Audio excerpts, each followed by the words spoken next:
Okay, welcome back everybody. Let's get started with our afternoon plenary. Please take a seat, please settle down. This is going to be the best yet so far. Obviously, we're all moving to a highlight tomorrow morning, but I promise you a wonderful session right now on preparedness for recovery. We've heard a lot already, of course, about the various experiences in managing, governing, planning, supporting, financing recovery processes. And what we have also learned in doing this around the world in many places is that you can prepare for this. You don't have to start wondering about it after the crisis, but there's many things you can do before. And the objective of this session is simply to provide you all an overview of what 6 countries, in this particular case, have learned in terms of managing recovery processes and how they now establishing the capacities, the systems, the legal frameworks in some cases to be better prepared for the next recovery. Knowing, of course, that a large part of countries around the world, I heard once that at any given time, 30% of the countries around the world have a recovery process going on. Now, don't think mega disasters. Think also about the local ones that do not make the headlines. We have 6 wonderful panelists that I will ask to come up to the stage one by one as I introduce them in no particular order, simply the order on my paper here.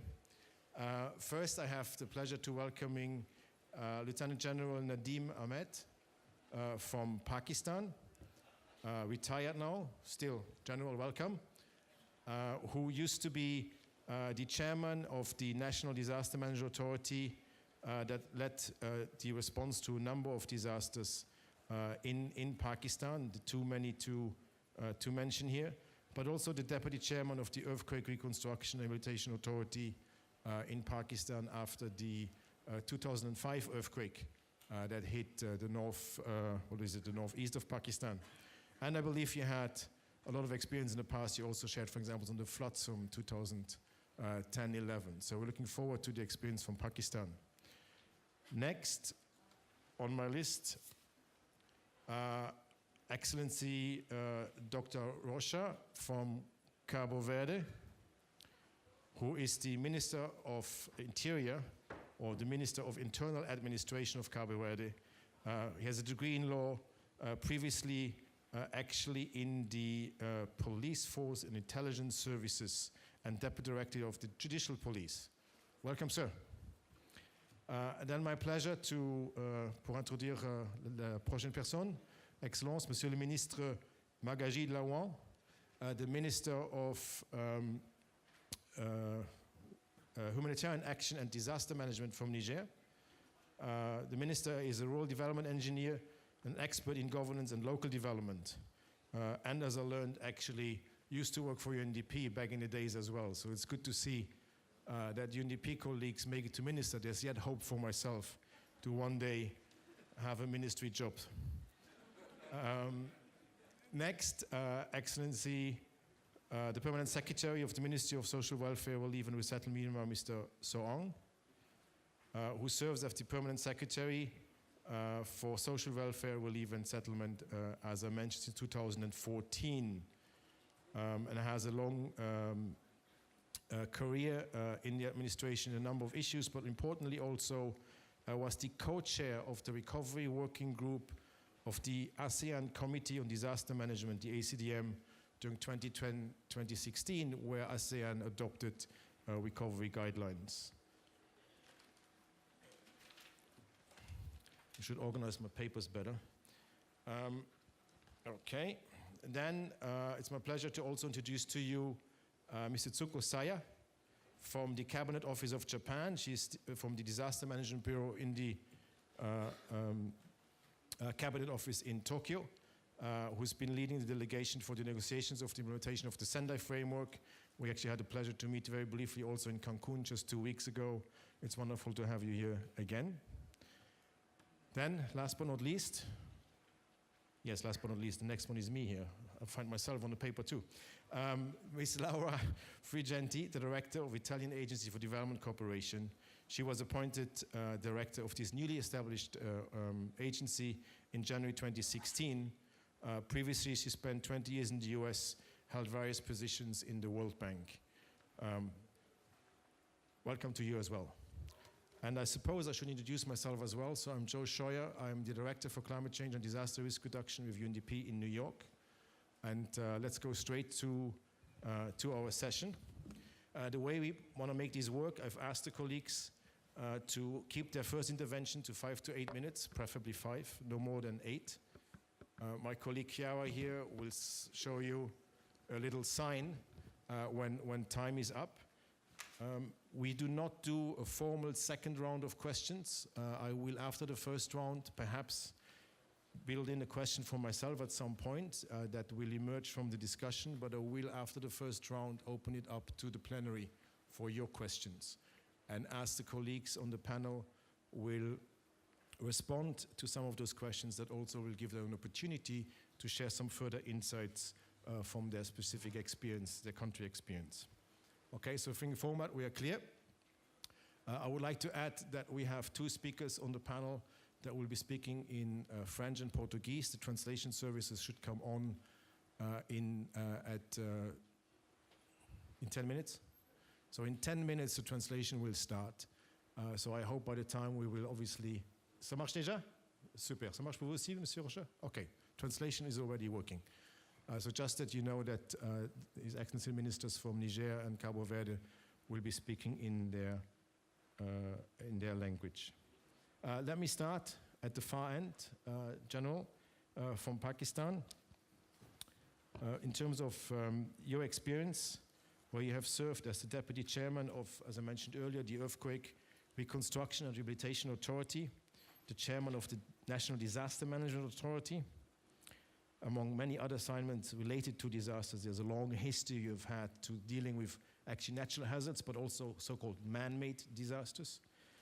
And based on this really extensive experience, can you share with us some guiding principles in terms of implementing recovery processes and some of the key recommendations that other countries can actually integrate in their mechanisms based on the Pakistan experience and your personal experience? Thank you so much. Yours. Let me start with from where do my recommendations really stem? Microphone. We had this earthquake in 2005. Then in 2009, I handled a complex emergency. Then we had a huge floods in 2010, which impacted about 20 million people, which was the largest disaster that Pakistan faced. And then we had a series of floods every year from 2011 to 13 and then 14. And every time we came up with a new institutional arrangement. Every time the political decision-making was different. Every time the fundraising or the financing methodology was different. And the results were from excellent to 0. So my recommendations stem from these experiences, these experimentations that we have been doing. But one thing which strikes me very strongly is that if you want to be successful, I think we need to look at the disaster as one whole disaster, one continuum of relief, early recovery, and reconstruction. If we start packaging them or firewalling in between them, I think the results are likely to be close to 0, if not 0. So my first, I think, takeaway from all these disasters were the ex-ante enabling policy and institutional environment. And in that, I think you mentioned about the legal authority and policy framework which must be available to the mandated institutions to do their tasks accordingly. There should be absolutely clear division of responsibilities between the provinces, the line ministries, the federal government as to what they have to do. And then accordingly, these must be capacitated with staff, with procedures and systems. Because if you don't do that, then there will be turf wars that you will continue to experience. Second thing, you must try, and that I think your legal mandate and your policy framework will allow you the ownership of the government at the highest level. And once you have that, you will be empowered. Otherwise, you will keep running after people and ministries and you won't get the decision that you need to have in a disaster situation which needs to be very quick. Third, in my experience, centralized coordination, policy formulation, standard setting, monitoring and evaluation must be done centrally, whereas the implementation must be decentralized. And this must be decentralized down to the local government level. At the very grassroots level, they must be involved in planning of recovery. One final thing on this is that while you're doing your prioritizing and sequencing, you have to have a people-centered focus. And with special reference to coming up with pro-poor solutions and targeting the vulnerable population. So that is, I think, lesson number one. Second is recovery readiness. All processes and protocols, like doing PDNA, like financing strategy, how will be the funds disbursed, how will be the standards set, what will be the monitoring and evaluation, how will the political decision making be done, what will be the implementation mechanism, how will be the fiduciary safeguards placed. These must be decided in advance with the input of the development partners. This will only ensure efficient and effective response. Otherwise, after the disaster, if you start doing all these things, it takes considerable time, and then it's difficult to. Yeah, you need to keep the consensus. you need to keep the microphone closer, things for the translation. Otherwise, the translator won't hear it. Then I think equally important is to develop technical capacities and expertise within governments to undertake assessments and recovery. So that was, I think, with regard to recovery preparedness. Coming to predictable financing, which is probably the most critical thing is, often governments will not have adequate fiscal space to manage a large-scale disaster. Therefore, it must develop disaster risk financing strategy by evenly spreading the risk between the governments, the development partners, the private sector, insurance company, and people.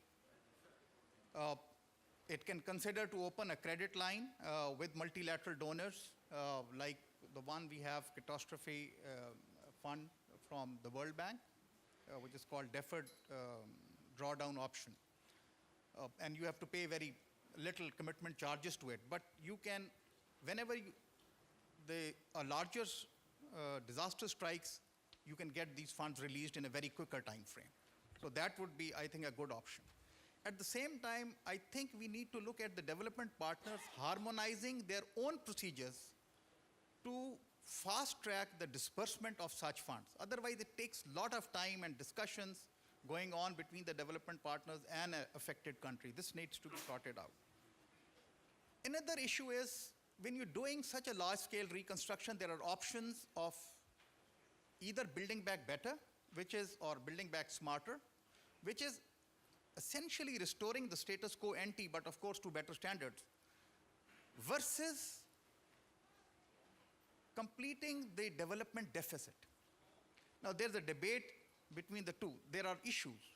If you're looking at the development deficit, of course, the cost of recovery will go, but also it will create an issue of equity between the areas where you have a disaster and where the areas you did not have a disaster. So you need to balance that out, and of course, it will depend on the government and the fiscal space that you may have. We also need to synchronize and leverage the off-budget funds. There is a lot of off-budget money which will become available by corporate, by NGOs, by some of our communities who are living abroad, diaspora. So there must be a window of how can we leverage that into the entire recovery effort. That was the financing part. Now, third thing that we need to understand is that yes, reconstruction or recovery is development work, but in essence, it is vastly different, because the people who are affected were using that infrastructure, the schools, the health facilities, the water, the roads, the houses.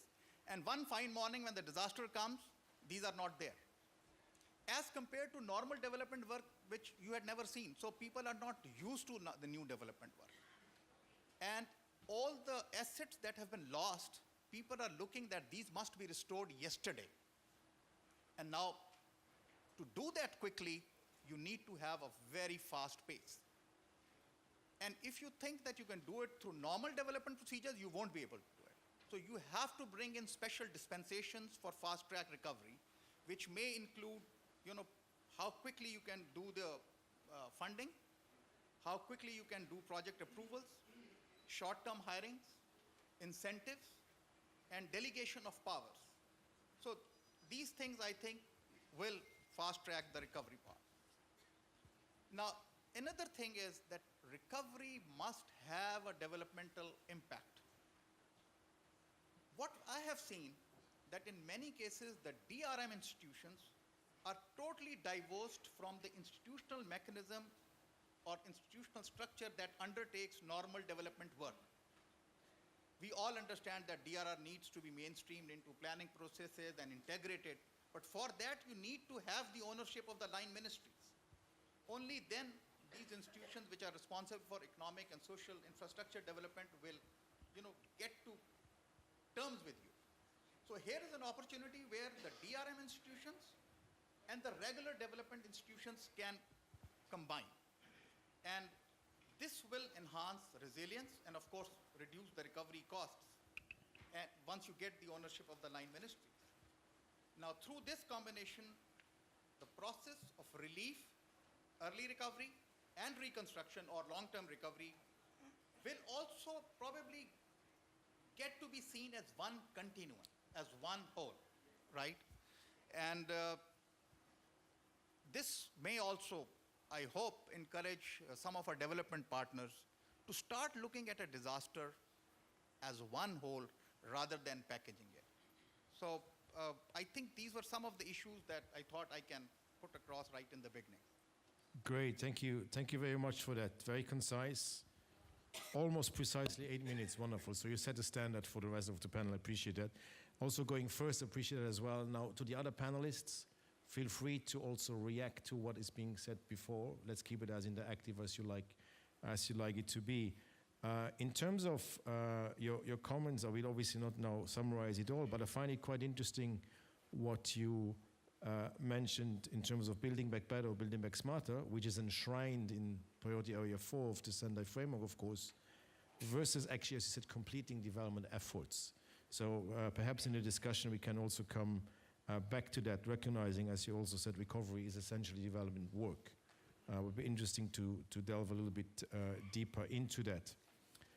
But let's move on to our next speaker, and I'm now coming to the other side of the panel, to Laura, who is going to share an experience from Italy. And here particular, though, not Italy as in Italy, although if there's something particular you would like to share about that at some point, by all means. But actually following the El Nino last year, Italy supported a very large resilience building program in southern Africa.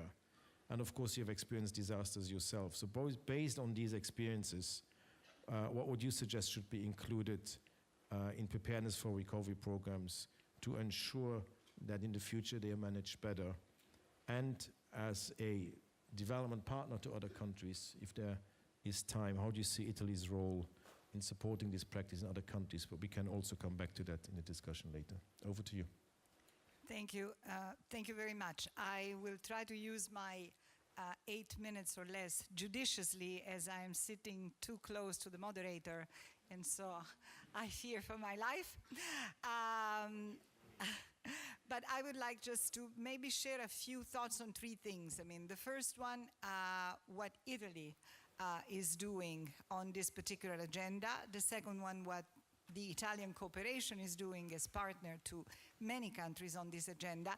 And third, the pieces that I think still needs a little bit more of emphasis on the global agenda of many countries. So the reason why I am always delighted to be invited to events on this topic is because, unfortunately, disaster, natural disaster, and is really part of our history.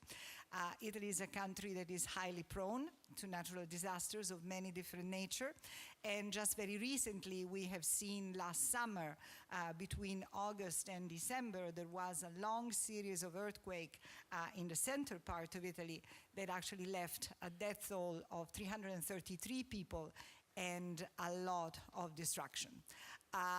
If we compare that to the previous comparable episode, which was the earthquake of 2009 in L'Aquila, we can see and we can say that a lot of good progress has been made in being more prepared. And I would say that among the things that to me really contributed to make the difference is, first of all, a very quick response.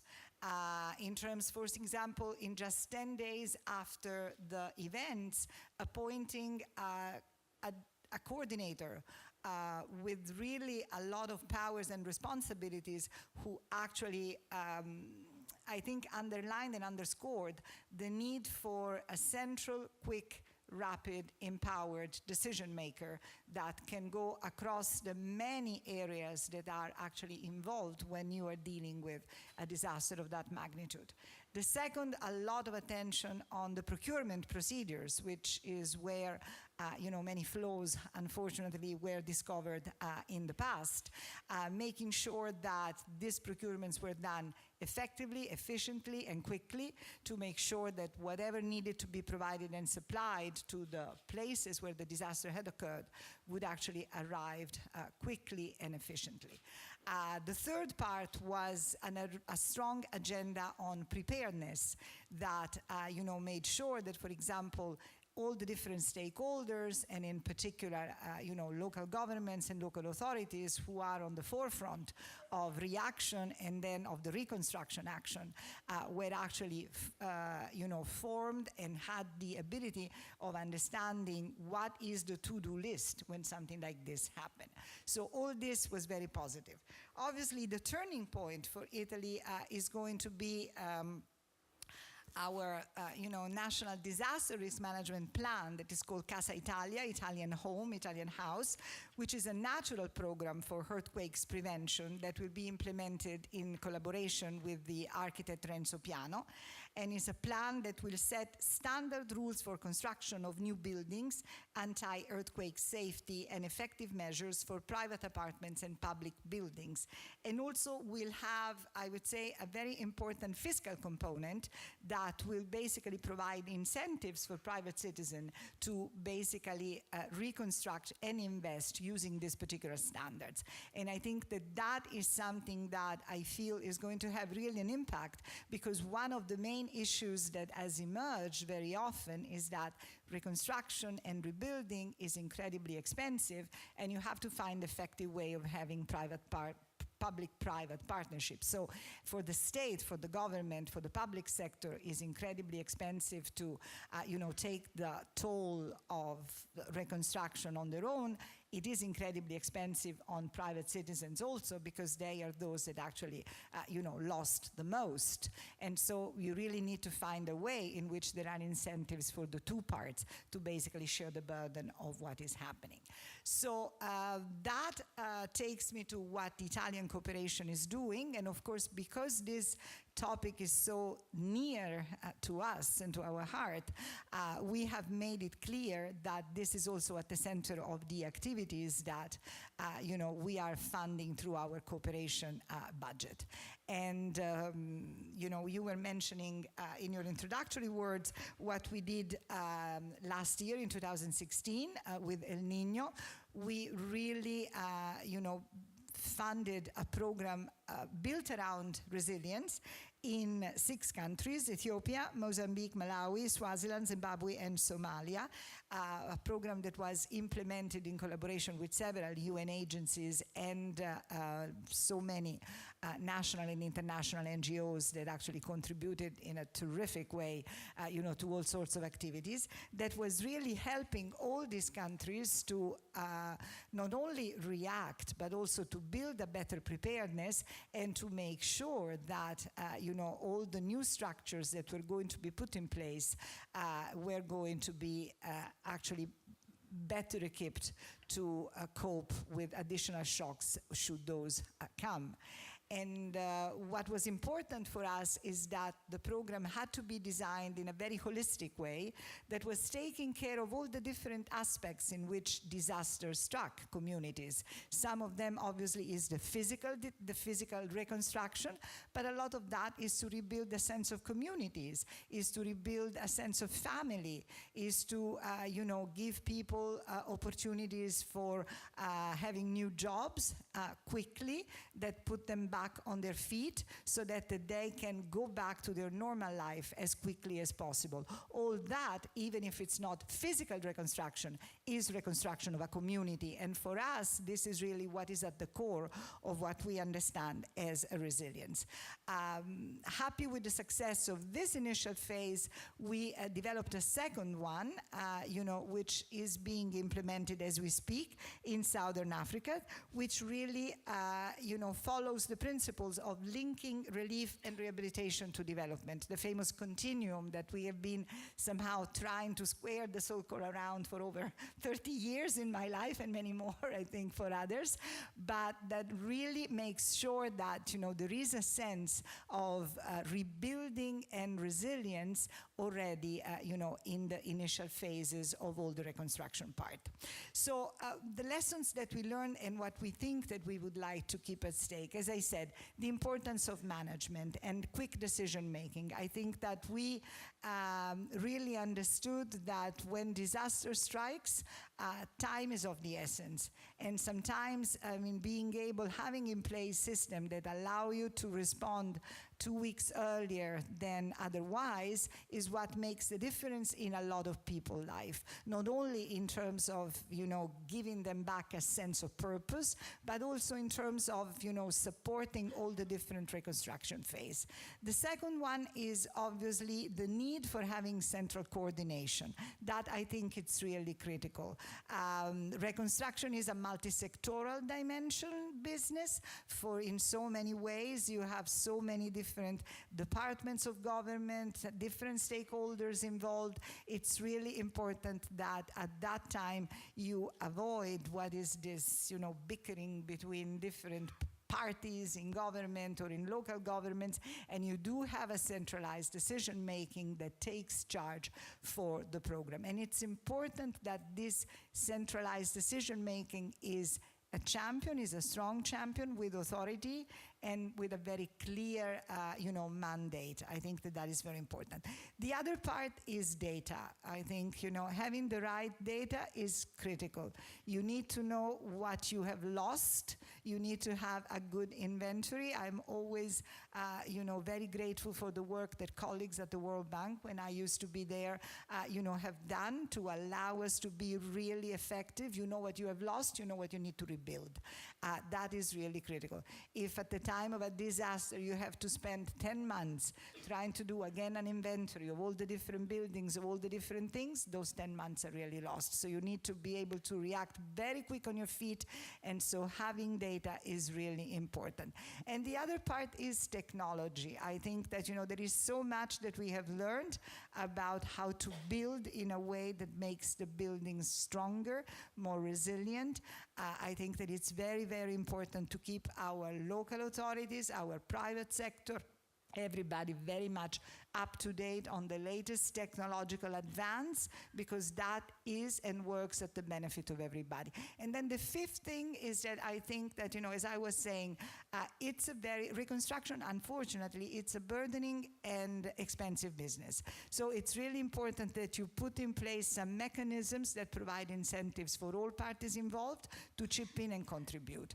And so you cannot expect people who have lost everything to, take the tax on, the whole reconstruction part. Governments are also incredibly, proved by the effort of reconstruction. So you need really to find ways of combining all the financial powerhouse that you have in the country at that point to make sure that everybody works towards the same objective. Great. In my 8 minutes? Almost, sort of. It's okay. No, we're good. No, thank you very much. It was excellent and interesting. I mean, there are others, but 3 points of commonality. You both mentioned central coordination. You both mentioned the importance to be local, community, people-centered. And you also both mentioned how important it is to have fast, good management decision-making, which comes with the right authority being there ahead of time, right? And last but not least, Casa Italia. I mean, probably the best named National Disaster Management Plan ever. I think we should also be inspired by that. But let's stay sort of in the region. Let's go a little bit to the southwest of Italy. Let's go to Cabo Verde. Excellency the Minister of Interior, I think, is in a very fortunate position as a new law is being passed or has been passed. I'm not quite sure whether it has been passed or is about to be passed. And that also will, I believe, is proposed to assign a very central role to the Ministry of Interior in leading the efforts henceforth in Cabo Verde in terms of preparing for and, of course, responding to disasters and learning from recent floods that you've had in the country. Also, you had a volcanic eruption. What are the institutional and policy needs, Minister, that the government of Cabo Verde has identified and is planning to put in place? And please do put on your translation sets, as Excellent Minister will be speaking in Portuguese. Thank you.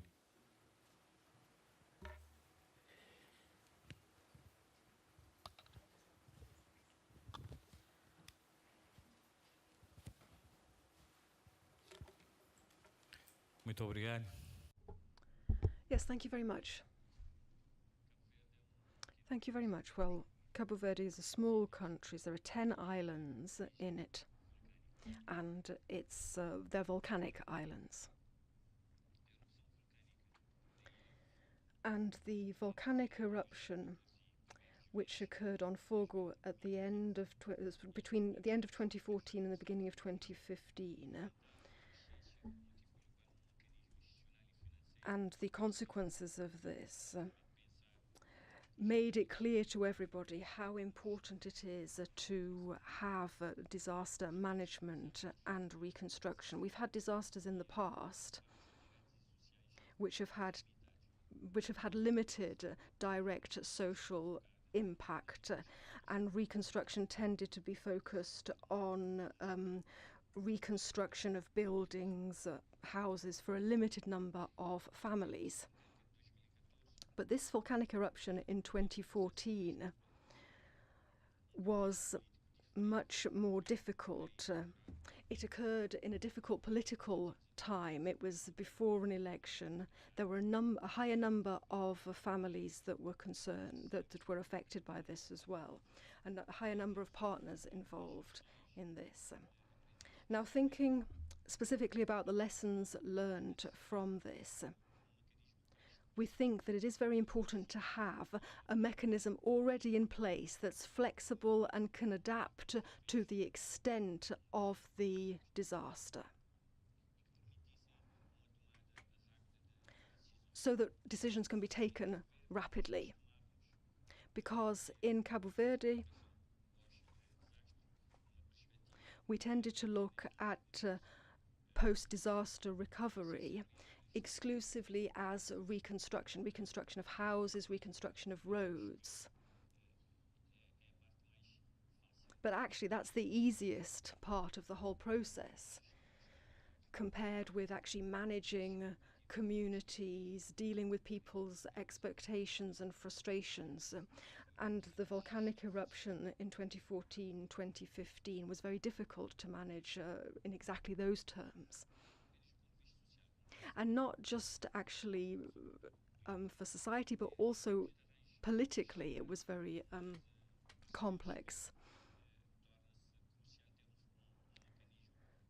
It is important to have a mechanism already in place, a predefined mechanism in place, so that everybody involved knows what their responsibilities are. That enables you to save time and avoid overly hasty decision-making on the basis of pressure that's been exerted by politicians or by the media.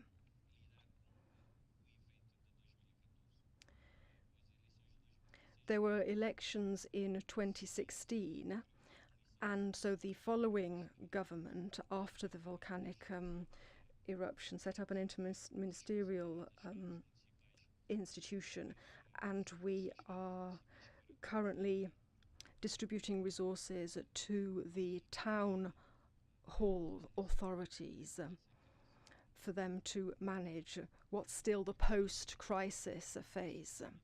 Obviously, Cabo Verde has limited resources, and the risk profile that we have because of our location, so there's volcanic eruptions, flooding as well, limited public sector as well. So there's not much point in having a full-time agency for reconstruction. But of course, we're also aware of the fact that if we were to react to each disaster and set up a new structure each time, that would actually end up taking up a lot more time and being a lot more wasteful. So we're in a learning phase,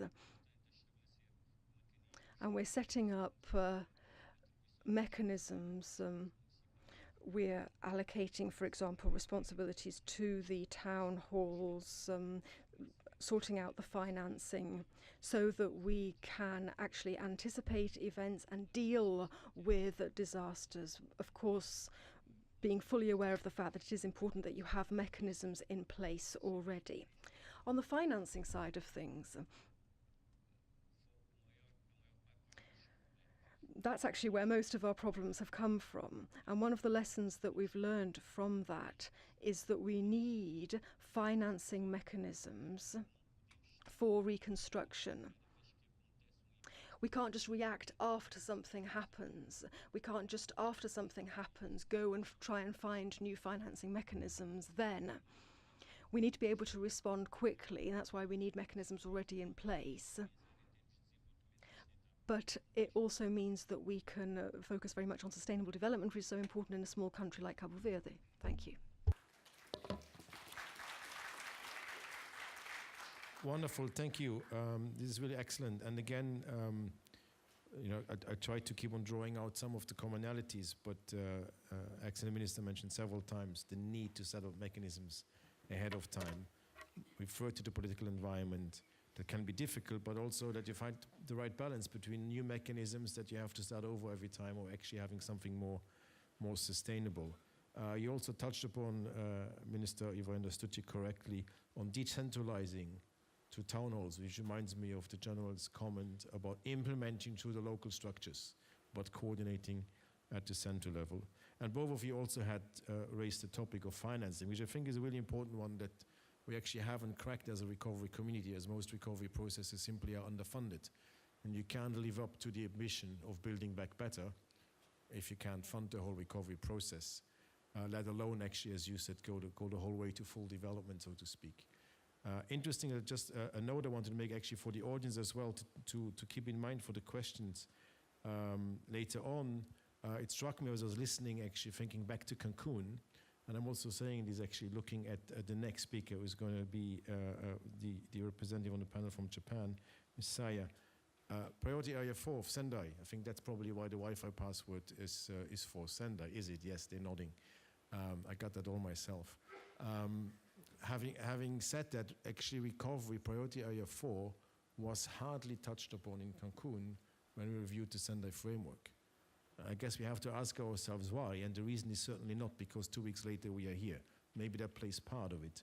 But perhaps it is more, and I want to address the floor now to Misaya from the Cabinet Office of Japan, who has been a leading force in the DRM world for many times. Many of us look up to Japan in terms of what it has achieved, not just in terms of the levels of preparedness and overall risk reduction, but also looking at the triple disaster that happened a few years ago, this very open sharing of lessons that have also informed actually the discussions that led to getting recovery included in the Sendai framework as priority area number 4.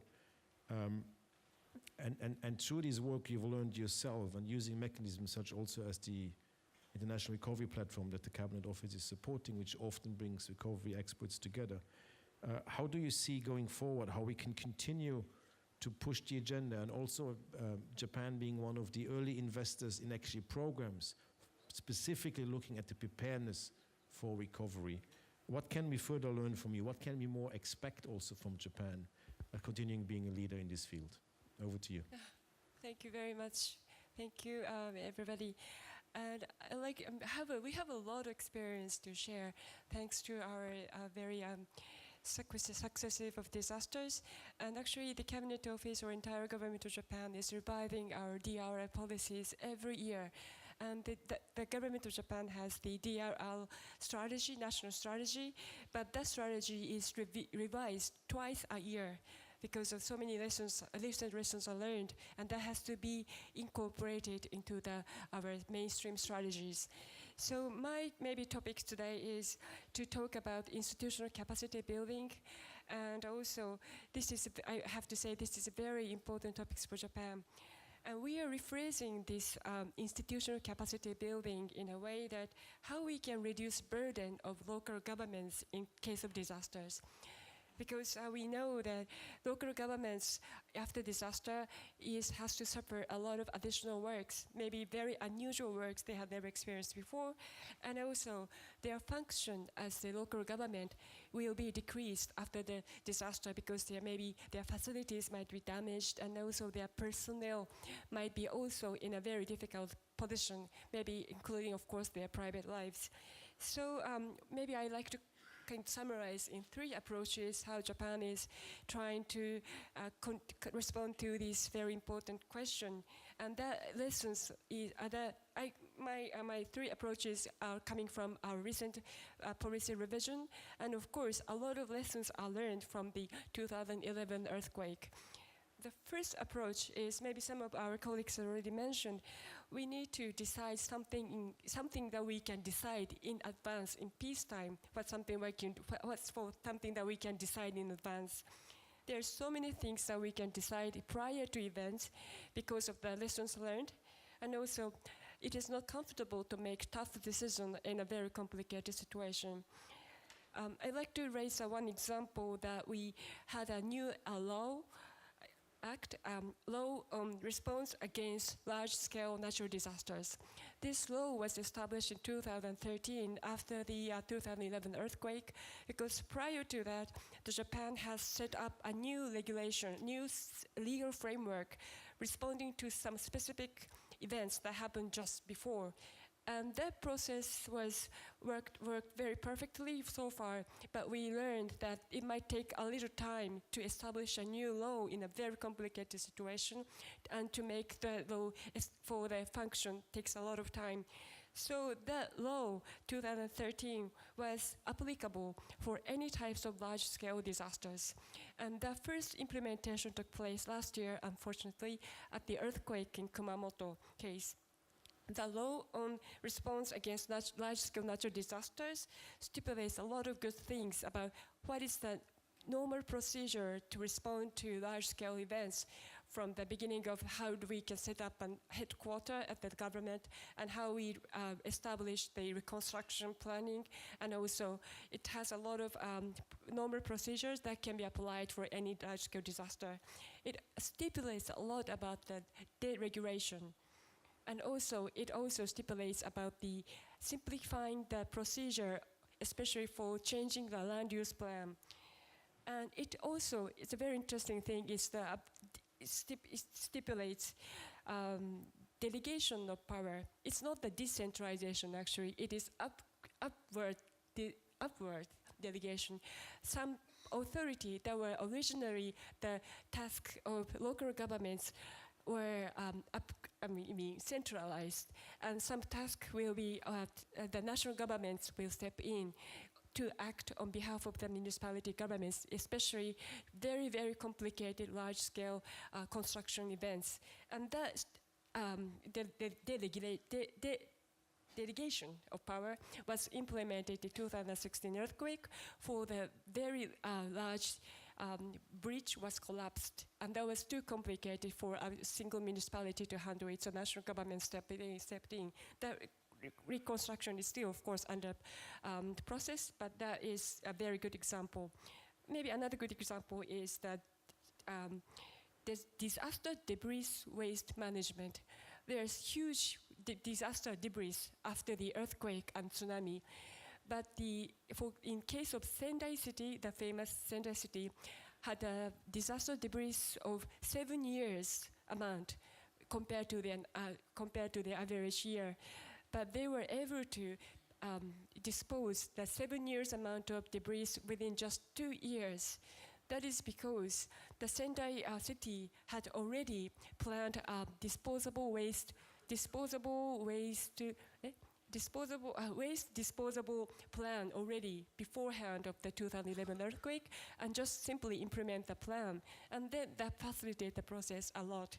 So this means that there are so many plans that we can prepare in advance, and then just simply implement the originally planned strategies, and that is very, very good to facilitate the process.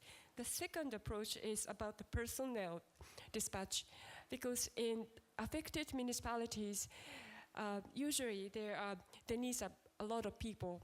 So municipalities in non-affected area will dispatch their government official to municipalities in affected areas to help their work. And also the national government also dispatched the national government official to the affected areas municipalities. That happened also in 2016 in Kumamoto. Because that was possible because 98% of Japanese municipalities conclude mutual support agreement prior to the event. It means that one municipality will find a partner in far away, not in the region, far away, and then make an agreement to support each other in case each other partner was damaged in disasters. And then in the 2016 Kumamoto earthquakes case, more than 1,000 local government officials from other regions came to the affected area, 1,000 per day. And then also national government also dispatched 8,000 government officials to the affected area. It is a lot of work. It is a lot of work also for the non-affected areas. But anyway, Japan, earthquake might happen in other areas anyway at any future. So there is a lot of mutual support spirit in Japan among municipalities, and in using that system, municipalities in Tohoku region supported a lot. And their experience was very useful, very practical experience, and maybe the 2016 earthquake could never be recovered better without their support. And the third element is maybe the first approach and second approach is about how we can facilitate the process. Maybe the third approach is just to step back, just take balance. And it is about to invite all relevant stakeholders. Maybe it takes time to invite all the stakeholders because they have to make a consensus, build a consensus among all relevant people. But that is very important. It is a kind of discussion process to understand the local realities and to reach the most vulnerable population, especially the elderly population. So we have a lot of different planning systems, encourage communities to have their own resilience planning. And also, we encourage citizens association to consider about their future planning. That process takes time. That might be also a kind of good pros and cons, whether the slow recovery is effective or fast recovery is more efficient. But I think it is an endless discussion, but Japan is trying to take the balance between the two approaches, slow but steady, and also fast and efficient. All those things are possible in Japan. Maybe we do a lot of risk assessment using the science and technology, like Laura mentioned also about science and technology and data collection. Those very engineering process or approach are very useful. And second, maybe it's also possible that the national leadership is indispensable. A lot of the policies or policies are decided by the cabinet level, usually under the presence of the prime minister, and also it involves all line ministries and all important public institutions, and of course science and technologies and and also civil societies. That national leadership is very, very important, and it's very clear for all the population. And then lastly, we are encouraging. Said lastly, it's okay. Last thing is our new consideration is we are encouraging people to think how you can improve your ability to receive support from others. To provide support for others is something very active, and so it's very, very straightforward. But how you can receive support from others is a very different capacities. Maybe sometimes you have to show your weakness. Maybe the mayor don't think it is kind of nice to show their weakness or their. It means that they're lacking in something. But we are encouraging people to think how you can work with other people, with other municipalities or with volunteers. So thank you very much. Excellent. Thank you so much. We'll be going to Niger next, and I'm mentioning it right now so the excellent minister can prepare himself. But just to reflect very briefly on this, and I hope, since Niger is also one of the countries where Japan is a partner in investing in these preparedness capacities, perhaps you can come back to that in the discussion. But what I find interesting is a country so mature dealing with disasters as Japan, how many nuances there still are to keep improving, finding new ways. You do revise the law. You do think about how is something received.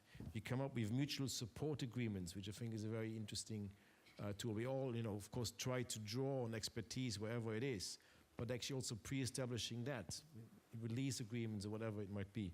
Some very interesting points there, and the emphasis again on plans, and so on. So great in terms of the experience from Japan. Let's then move to Niger. Of course, we're all familiar with Niger and the wonderful work that's been done there for many years in the broader resilience landscape, the approach that the government had and is continuing to implementing, and as one in the Sahel of the few countries that is actually deliberately trying to establish these preparedness capacities. So, Mr. Minister, what specifically are the steps that Niger is establishing here in terms of institutional and technical capacity?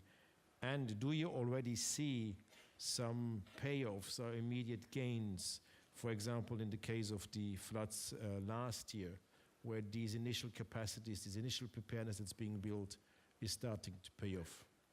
La parole est à vous. Merci. Thank you very much.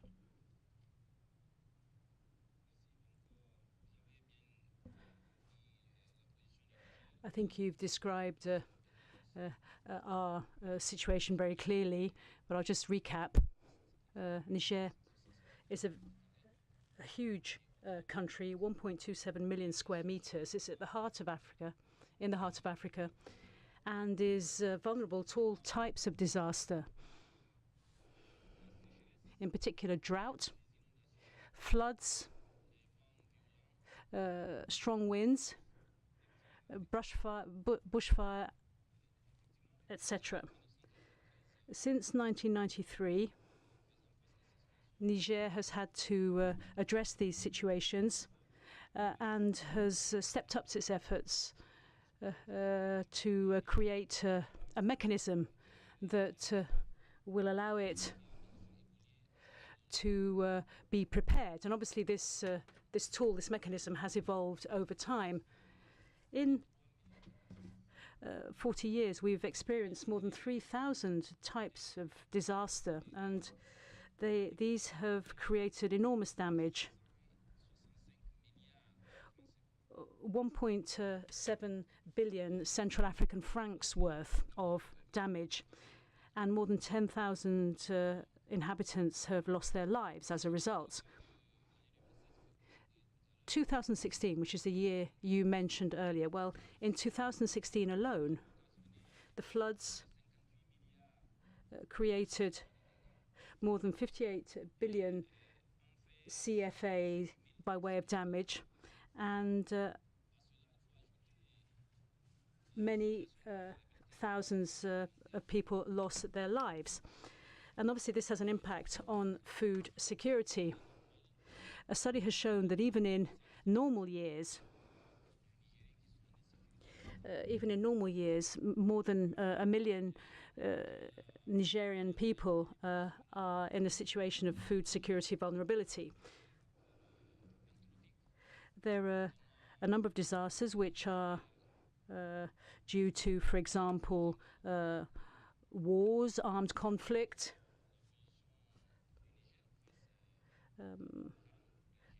our struggle against Boko Haram in Nigeria, for example, the crisis in Mali, the crisis in Libya following the downfall of Colonel Gaddafi. All these external factors mean that we invest as much as we can in security. We have the lowest human development index in the world, and yet every year we invest 6% of our budget in reducing disaster risk. So, against that backdrop, the country has adopted a number of measures. At a political level, in the President's private office, an initiative was taken, Initiative 3.1, and the aim is to ensure that drought doesn't automatically mean famine. So even in a case of drought or floods, there should be reconstruction, and the people of Niger should be able to react themselves before receiving support from external partners. And in the Prime Minister's private office, there is a mechanism which has been developing since the 1980s, and it deals with aid and the reaction to disaster situations. Every year, this instrument, this office draws up a plan to help the population in case of disaster. For example, if you look at the plan for 2016-2017, the amount involved is about 142 billion CFA francs. Now, the President of the Republic has decided to set up a ministerial department. It's the Ministry for Humanitarian Action and Disaster Management, and the aim of the ministry is to coordinate more effectively mechanisms to address disasters. At grassroots level, in the field, we have an early warning system, and with that in mind, we have set up committees at department level, local level in particular, or even at village level.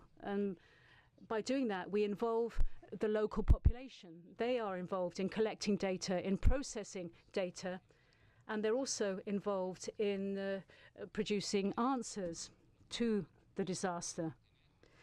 There are also some programs funded by our partners. The program on disaster risk management, which is funded by the Least Developed Country Fund, and this concentrates on early warning and preempting disaster.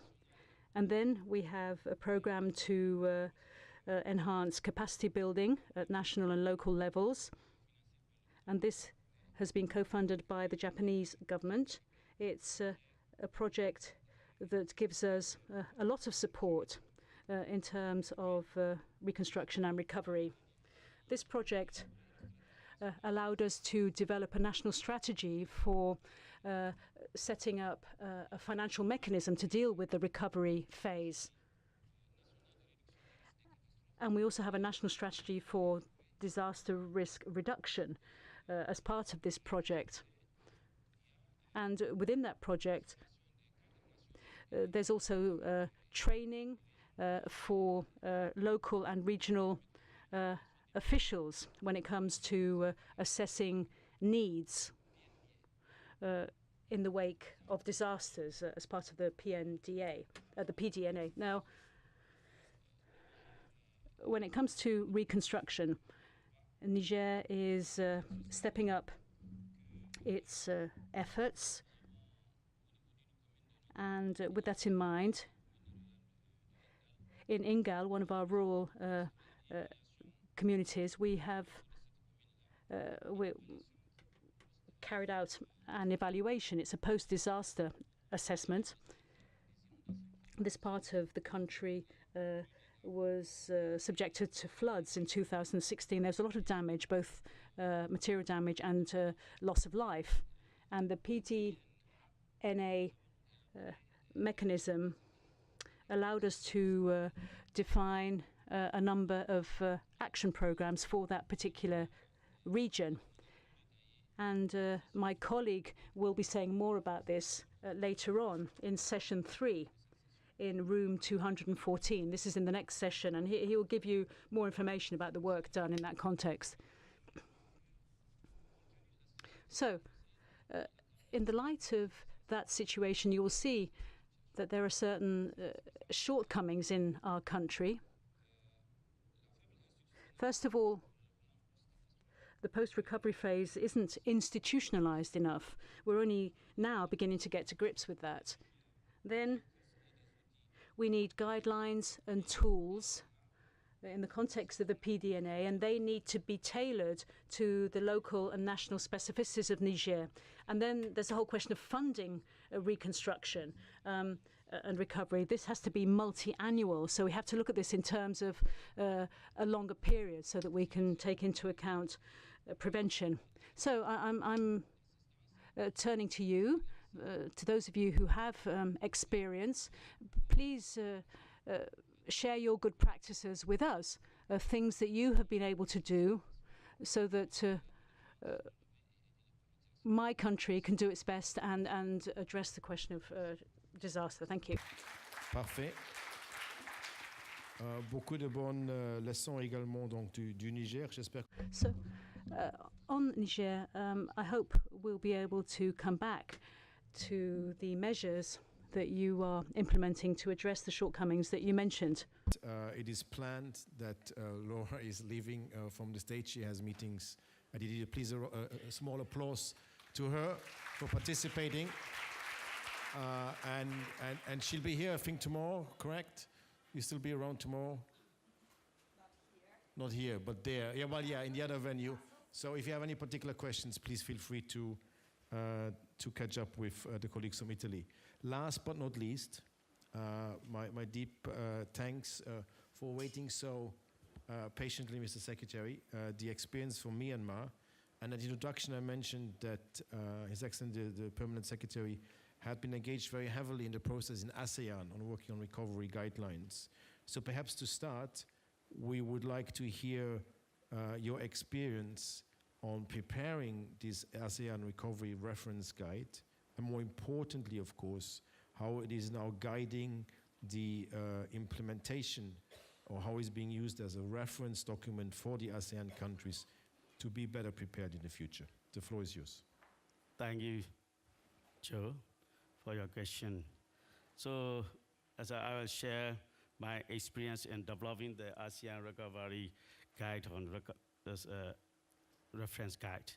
It was developed during 2014-2015 and launched in 2016 by ASEAN Committee on Disaster Management, ACDM.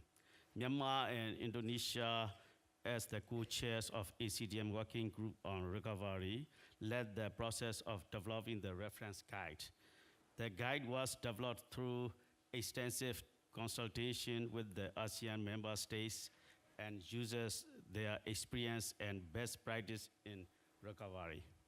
The focus of the reference guide is preparedness for recovery, which is known and widely accepted concept that helps countries to plan ahead of the disaster. So we show this is a reference guide book at the left side of the tables. It's a not advertisement, yeah. So the reference guide will be useful for the ASEAN member states in setting up the policies, legal and institutions, procedures, and arrangements for management of recovery. The guideline will enable the countries to review and improve their current practice of PDNA. For example, whether they already have a well-identified PDNA process and what sectors should be assessed, whether the staff and partner organizations are trained on PDNA.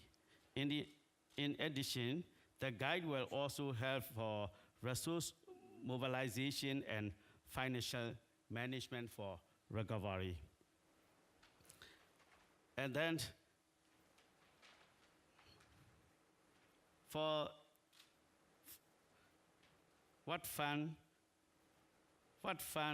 sources are available for recovery, what additional funds need to be mobilized, and from whom and where, whether the existing government systems or alternative systems should be used for financial management in recovery.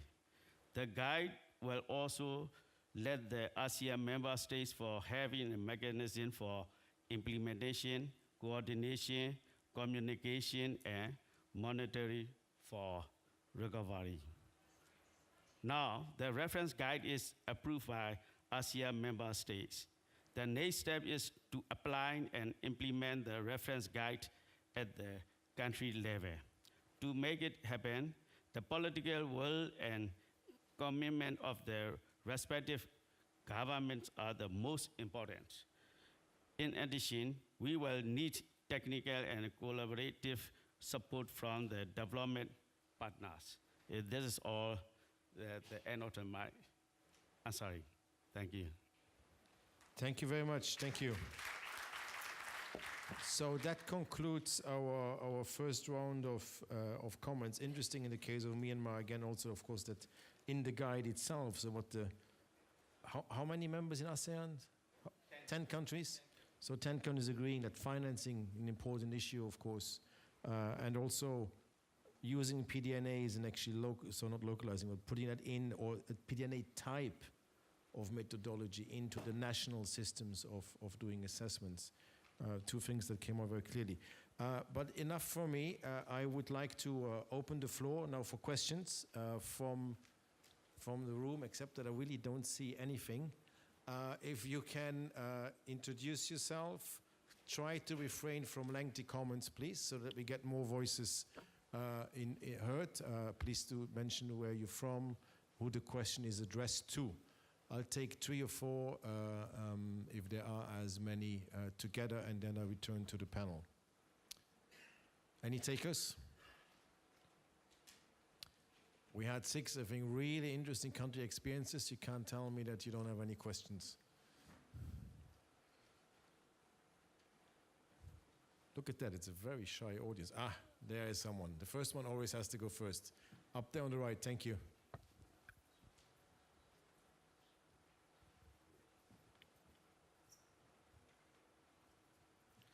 Hello, my question is addressed to Japan, related to the issue of the new law and the trend to centralize upwards.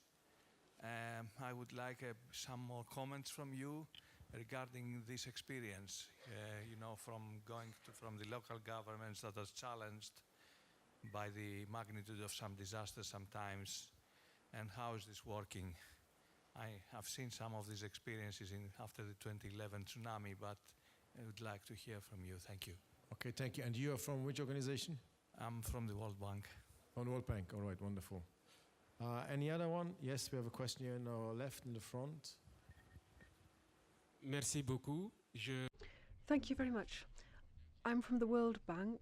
My name's Marlo, and I have a question for the Minister from Niger, and I'd like to thank him very much for his words so far. When I was an international consultant, I was lucky enough to work on Niger, and I very closely followed what they were doing in disaster management and what the government did to adapt each time to any disaster that affected the country, to adapt its institutional framework. There's a new ministry that's been set up, and you are directing that ministry. What's the new trends? What are the new trends in this ministry? How have things been restructured on the basis of what exists already? How have you increased the clout of this ministry, which is so very important for this country? Here was directed obviously to Niger to really look at the new ministry the minister is heading, and what are the latest evolutions in terms of addressing this problematic in Niger. We have a question in the far left over here. Merci beaucoup. Yes, thank you very much. Akibor Nelson from Togo, Minister of the Environment and Forestry Resources. Thank you very much to the chairman and to the panelists, because I think that this is a session where we can really hear about other people's experiences and making improvements in our own countries. I'm wondering about the psychological aspect here and to what extent that's been taken into account, because that seems to be hidden during the preparatory phase of disaster management. In fact, indeed, when people are managing the disaster itself. So, particularly from Niger, but also from Cabo Verde, to what extent is that taken into account? To what extent is the psychological effect on the victims taken into account?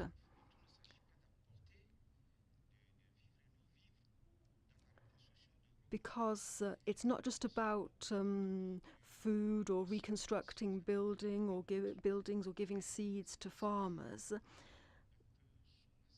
There's also the psychological, the trauma that people have gone through, and that seems to be something that isn't so, it's more hidden.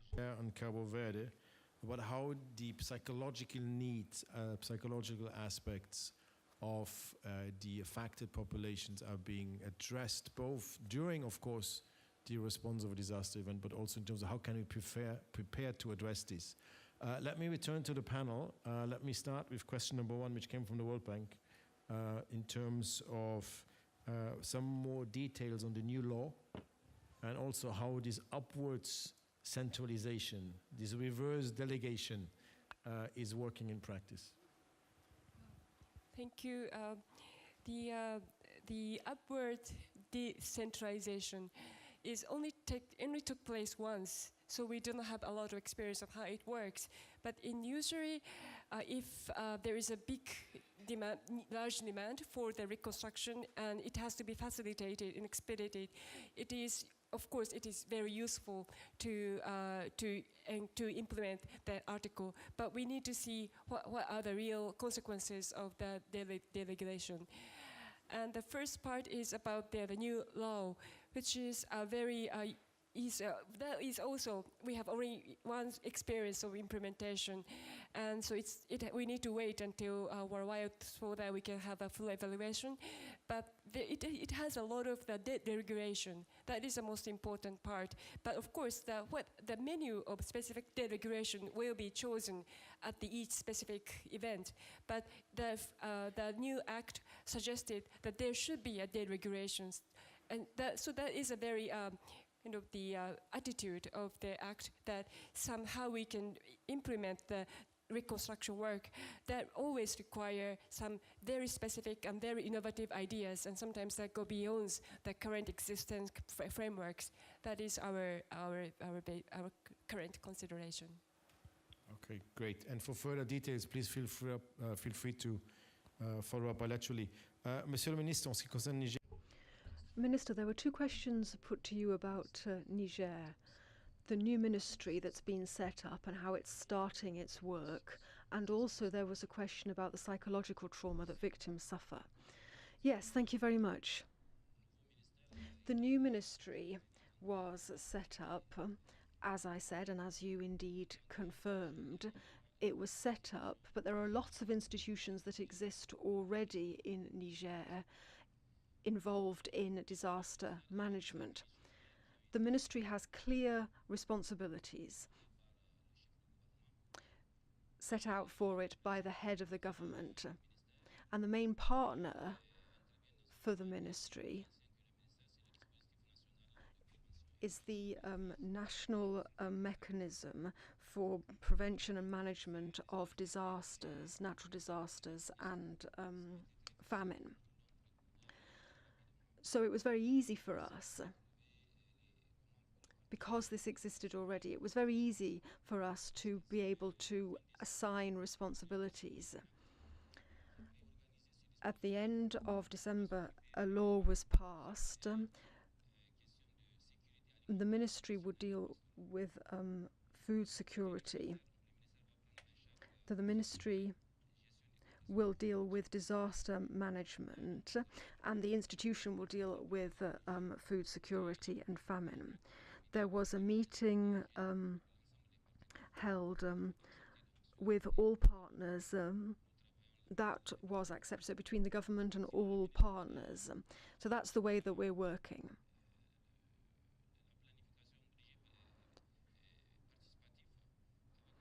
There's participatory planning, the budget that comes from the multi-annual expenditure plan, and then national policy. National policies will be carried out by the ministries that are the institutions of the government. So the national mechanism and our ministry are looking at all of the operational actions that are carried out and to what extent they can be incorporated into national policy on disaster management, which is something that we're drawing up now. Now, on the other question about the psychological side of things,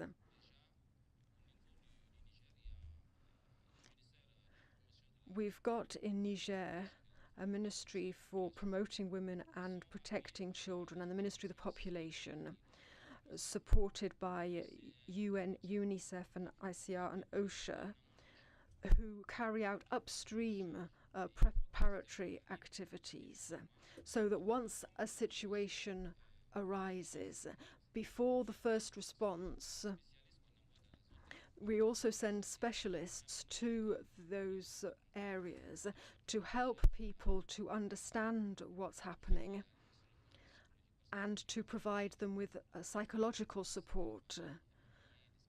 Because sometimes you have enormous problems. Families end up being split up and scattered around because of flooding, for example. So it's something that my ministry doesn't deal with, but there are structures in place, these two ministries that I mentioned before, that work at a decentralized level, right down to the municipalities and the districts, and they are immediately immobilized as soon as there is a disaster. Thank you very much. You mentioned actually earlier that in the case of the volcanic event, it was a little bit difficult with local communities managing the processes. Was there actually a psychological element as well there?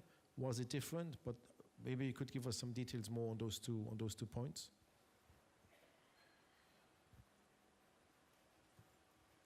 Muito obrigado. Thank you very much.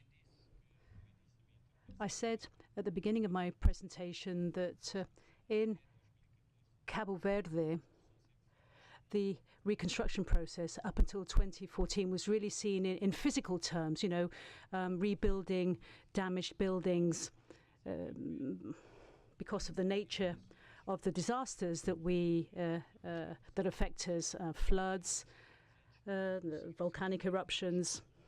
So the social aspect, the social dimension, wasn't really taken fully into account up until then. And that's why we had problems in addressing that issue, especially against the political and social backdrop. It was in the run-up to an election. and that meant that it was very difficult to create the necessary stability. Now, as I said, we have this national strategy being developed, and we're taking this aspect into account. We will bring in all those stakeholders who work with families, social inclusion, health, education. So we're trying to build for the future so that we avoid the negative experience that we had in the past. Thank you. Excellent. Yes, please. I think that's a very critically important question that you asked about trauma management. Now, when we look at trauma management, we have two different settings. One is after a complex emergency, and the second is natural disaster. Handling trauma management after a natural disaster is far easier. By the way, the minister was explaining, if you keep the people informed as to what all is going to happen to ensure that they are settled as early as possible, it's taken care of, because I think it's human psyche to reconcile with the losses of the near and dear ones, the houses that they have lost, because they see it right in front. Two activities that I have experienced helped. One was the moment you start the schools, even if it is under tents, the trauma goes down considerably. And second is the construction of, or the reconstruction of housing and livelihood. These are two things which will help alleviate the sufferings of the people. But still there will be cases. In that cases, most of our civil society organizations will have children-friendly spaces and women-friendly spaces, which will look at those people who have been traumatized to a much larger extent. Now, coming to the trauma management in a complex emergency involving displacements. Now, that is much more difficult, because the people who have come out of the conflict area, they do not know when are they going to go back, because nobody knows when this conflict will end, right? And once they go back, will their houses and their orchards or their fields will be intact?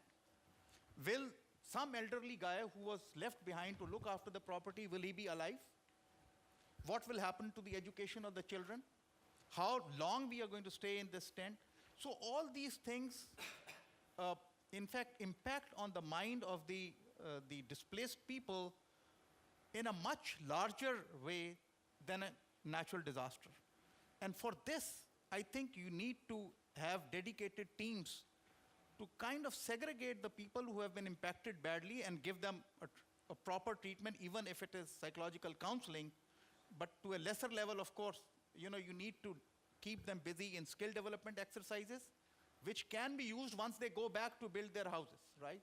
So you can train them in plumbing, steel fixing, electricity, or whatnot. And women can be trained on different women's skills like stitching or sewing or some other things. But they have to be kept busy. And again, they have to be kept informed of the progress of law enforcement that is going into the conflict area. So that will probably help the effectees a little better in managing the trauma themselves. Thank you. Thank you very much for these additional, very useful, very excellent points. We do have a few minutes left, but I want to come back to the example of Myanmar to actually dig a little bit deeper in terms of, so you told us about the guide. Well, how have you actually implemented it in the country? Have you had some early experiences with that? Yeah?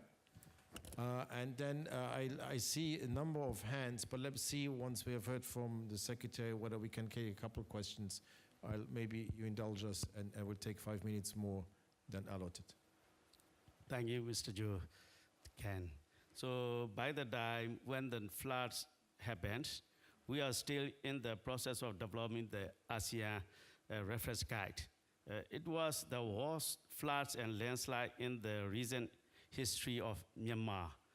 It killed 172 people, displaced 1.7 million people, and destroyed 850,000 hectares.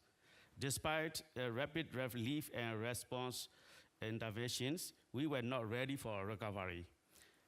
The policy guidance, coordination, and implementation arrangements were not in place. This led to delay to conduct PDNA and recovery planning. Recovery Coordination Committee, which was constituted just after the flood, took some time for preparation of the National Recovery Framework and Plan. After all, the recovery plan was not implemented sufficiently for the affected communities at this first period. Taking those lessons, now we have taken up some initiatives to strengthen preparedness for recovery. The new government re-established the National Disaster Management Committee, NDMC, chaired by the Vice President, and constituted the Recovery Coordination Committee, RCC, under this NDMC to oversee the recovery planning and management. Training curricula or disaster recovery and PDNA have been developed and used for training the government personnel. For financing recovery in future, with World Bank's immediate response mechanism, the government can assess up to 5% of the total and disbursed amount of investment lending portfolio in the country for affected recovery programs. This as a program is the mechanism of the World Bank is a first time in our country. The loan for our countries. So in this way, financial resources for recovery will become available immediately. IDA credit $20 million co-fund plus $1 million trust fund is mobilized for resilient and disaster risk insurance, which will contribute to building disaster and climate resilient recovery and development in Myanmar. This as a insurance is 3 ASEAN countries, with Myanmar, Cambodia, and Laos. And then, in addition, President's contingency fund set up at the national level can be assessed for disaster rehabilitation and reconstruction. Also, our ministry has been managing National Disaster Management Fund with the approval of Vice President for both disaster response and recovery undertakings. Though we have such foundations in preparing for recovery, much to be done to strengthen national capacities and systems to plan and manage recovery process following the ASEAN reference guide. For example, to develop a national recovery framework. Now we will start to draw this national recovery framework. I am glad that we are getting technical support from UNDP with Luxembourg's funding. Thank you for that. This as a recovery reference guide, also technical assistance by UNDP. The people's commitment and participation is utmost important for effective preparedness for recovery. Our government will continue its efforts to prepare for recovery together with people. Thank you, Joe. Thank you very much. We are technically out of time, but I have one very, very strong hand right there on the corner. So let me take one more question before you wrap up, please. Thank you very much. My name is Rumana Kabir. I'm from IMC Worldwide. We are developing a local disaster recovery framework guide for local governments to know how to strengthen their institutions and capacities. My questions to Madame Saya, in Japan, at local level, do you have, because I think because of time you couldn't expand more on local level, how do you manage to develop local level disaster recovery plans and framework? If you could please elaborate. Thank you.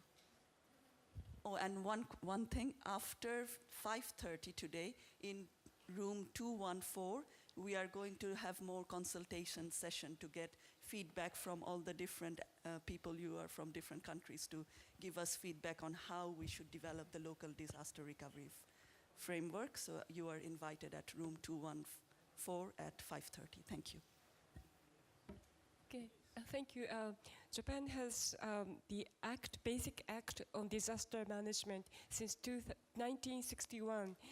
During the In-Day Act, there is a system of planning system at the national level, prefecture level, and municipality level.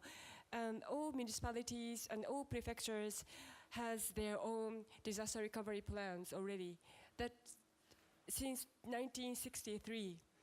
And their local government's plan has to be coordinated with the national plan. So if there is any change at the national level, the municipality and prefecture has to review their planning according to the revision at the national level. So all the national and local levels of plannings are coordinated and implemented. Thank you very much. Great, thank you. I encourage you to follow up on this, of course, bilaterally as well. A 30-second answer I want from you, General. You have, as we talked about earlier, extensively worked in Pakistan, but since you've retired, extensively worked internationally as well and followed this recovery process in many countries. The financing came out quite strongly also in this panel. We know it's a big issue. Public funding, private sector, insurance was mentioned actually as a mechanism. What is it that we need to do next to actually get closer to bridging this financing gap? Easy question, magic bullet answer. Microphone, please. I have a different viewpoint in this financing thing. In my own experience, if you have a good plan, what is the development partner really looking at?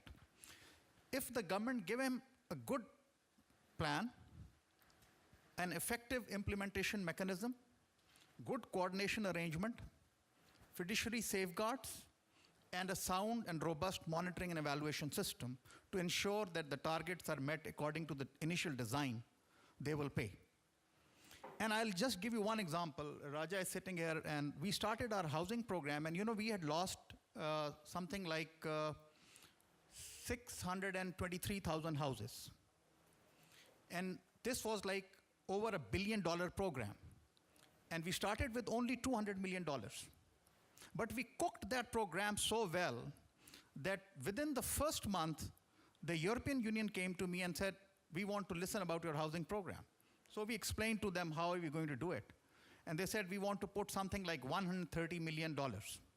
Then came the Islamic Development Bank.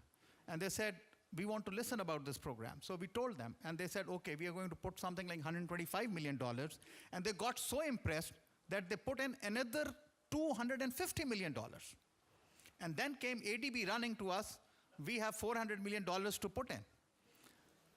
And once we got that, we were almost close to the requirement. And when the World Bank came in, and they said, and they thought, this program's credit is going to be taken away by the ADB because actually they had started, the World Bank had started it. And they said, we want to put another $200 million. I said, I have no place. So what I'm saying is, as governments, you need to plan properly. If you cook it properly, you'll get the funding. And the development partners would like to know how much money are you putting in. So I think if you meet these parameters, you will get there. You will get there. Even if you start with a smaller amount, but if you do it well, you will get the funding. Excellent. I couldn't hope for a better answer. So, in conclusion, let's make sure we cook it right. That allows me not to have to go to the many excellent points you have raised in terms of coordination, national versus local, people-focused, financing, planning, mechanisms, laws, etc. have all come out really wonderfully. So really thank you for that. For those of you, I have two announcements for you before we break up the plenary. For those of you that are interested to following more in detail the debate on institutional strengthening and institutional capacities, there is another session at 4 o'clock that also has experiences from other countries. We have here Rwanda, Serbia, Government of India, Indonesia, and Malawi. So by all means, go there and dig deeper into the institutional arrangements that have so strongly come out from here. The second announcement I've been asked to make is logistical. The conference continues tomorrow, remember, but not here, remember. So we've been asked to be here, unless you find your own way, between 7 and 7:30. there will be between 7 and 8:30. So for an hour and a half, there's buses running from here to the venue where we will be tomorrow. Just remember that. If you have any questions, please ask the organizers. Don't come to me because I'm just repeating what I was been asked to say. With that, thank you for allowing me to go over a few minutes. I think it was worth everybody's time. Deep, deep gratitude to the panel. You've been fantastic. Please give them a great hand of applause. Thank you. Thank you very much to all of you.